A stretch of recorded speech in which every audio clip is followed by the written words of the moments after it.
Fryrja abdominale hap pak dhe nuk dobësohesh, gjithashtu ke lodhje fizike dhe psikologjike, do të thotë që metabolizmi juaj është i ngadalt. Rizjoni metabolizmin tuaj në mënyrë që të funksionojë siç duhet dhe të bëjë të gjitha proceset fiziologjike të saj. Për fryerjet abdominale, për fryerjet e barkut, për vështirësitë në jashtëshitje, për largimin e toksinave, unë do të sugjeroja që ju të përdornit suplementin Deep Cleanse. Është suplement që ka në përmbajtje 14 bimë të testuara klinikisht dhe të certifikuara.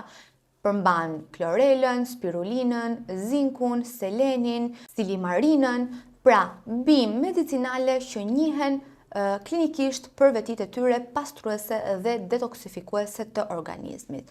Gjithashtu, për të bërë të mundur uljen e kilogrameve të tepërta, për të bërë të mundur shkrirjen e dhemit, sidomos ai që është i fokusuar në pjesën e fundbarkut dhe për të bërë drenimin e gjithë ujit në organizëm, për të krijuar kështu një shfryrje natyrale, ju vjen në ndihmë çaji Dr. K-Fast. Çaji Dr. K-Fast ka në përmbajtje çaj njëshill me vetitë e tij fantastike antioksiduese dhe ekstrakte të bimës së senës, që njihet si laksativ natyror që ndihmon në uljen e peshës në mënyrë natyrale. Ju që në muajin e parë të përdorimit, me përdorimin e të dy, si Deep Cleanse ashtu dhe çaj, do arrini të shikoni rezultate të garantuara rreth 3 deri në 4 kg në muaj. Përdoret një bustin në darkë e tretur në 150 ml ujë, ndërsa në lidhje me përdorimin e Deep Cleanse merren 2 kapsula në drekë pas ushqimit.